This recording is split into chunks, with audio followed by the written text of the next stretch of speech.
Gabonais, Gabonaises, mes chers compatriotes, je reviens une nouvelle fois vers vous pour partager mes frustrations vis-à-vis de la situation critique du Gabon.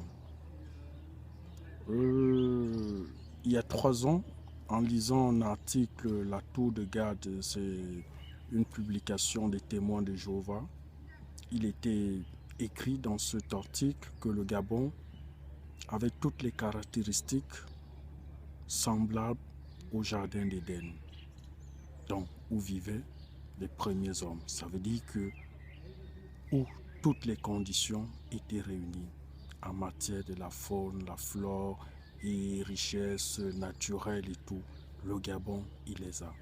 Ce qui veut dire que la population gabonaise étant très peu nombreuse, devrait tous vivre comme des princes. Ce n'est pas le cas. Ce qui me désole, c'est que hier soir, en parcourant les articles de France 24, je suis tombé sur un documentaire réalisé par les observateurs en collaboration avec un certain Christian Komengondo du mouvement pour un Gabon fort, qui montrait la situation critique dans laquelle vivent les malades mentaux au Gabon. Et ça m'a choqué, ça m'a vraiment choqué lorsque je sais que nous parlons d'un Gabon émergent depuis pratiquement 5 ans. Nous parlons des grandes réalisations. Le Gabon s'achète nouveaux avions présidentiels. Le Gabon s'apprête à recevoir la CAN, qui est une grande compétition, un grand tournoi dont il faut beaucoup de moyens. Et ça veut dire que si le Gabon est capable de l'organiser, le Gabon a des moyens suffisants. Mais comment expliquez-vous donc que le Gabon ait des moyens suffisants pour la distraction, mais que ce Gabon n'offre pas le minimum pour les malades mentaux?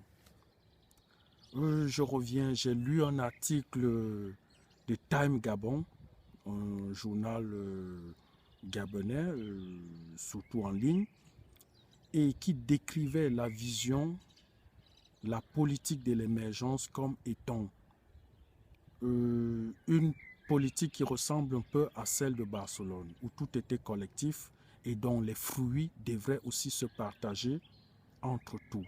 Donc ça veut dire que, selon ce journal, l'émergence prône le fait que tous les Gabonais sont égaux et tous les Gabonais nécessitent de bénéficier des fruits du Gabon, de la richesse gabonaise.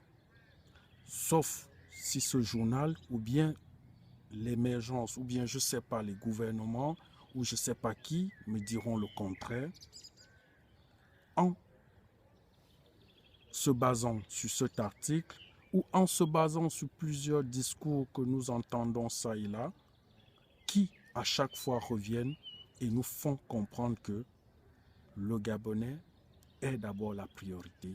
Je dirais non. Sauf si on va me dire que non, les malades mentaux ne sont pas des Gabonais. Pourquoi ne bénéficient-ils pas des fruits de la richesse du Gabon? Pourquoi on n'arrive pas à investir sur ce qui peut leur apporter des conditions décentes pour pouvoir survivre? Comment expliquez-vous que pendant 1 an, les malades mentaux au Gabon ne reçoivent pas de soins, pas d'encadrement, pas de suivi, ils sont abandonnés, ils errent dans les rues comme des chiens, mais non. Et cette situation n'émeut personne, aucun leader. Et même ce qui me touche, c'est que après ce reportage, je suis sûr et certain que les Gabonais, dans leur grand ensemble, ont visionné ce reportage. Que même la haute hiérarchie, le chef de l'État, le chef du gouvernement, ils ont tous visionné cela. Mais non, aucune réaction, rien n'a été dit, aucune tête n'est tombée. dans des grandes démocraties, dans des grands pays, le président de la République devrait convoquer son premier ministre. Le premier ministre devrait convoquer le ministre de la Santé. Le ministre de la Santé devrait convoquer le délégué, ceux qui sont appelés à œuvrer pour le bien-être de ces malades mentaux. Et on devrait rendre compte, on devrait se justifier et les sanctions devraient tomber. Mais non, il n'y a pas de réaction, c'est normal. Mais il faut être dans un pays dirigé par les zombies pour voir ça. Ça me touche. Ça devrait toucher tous les Gabonais.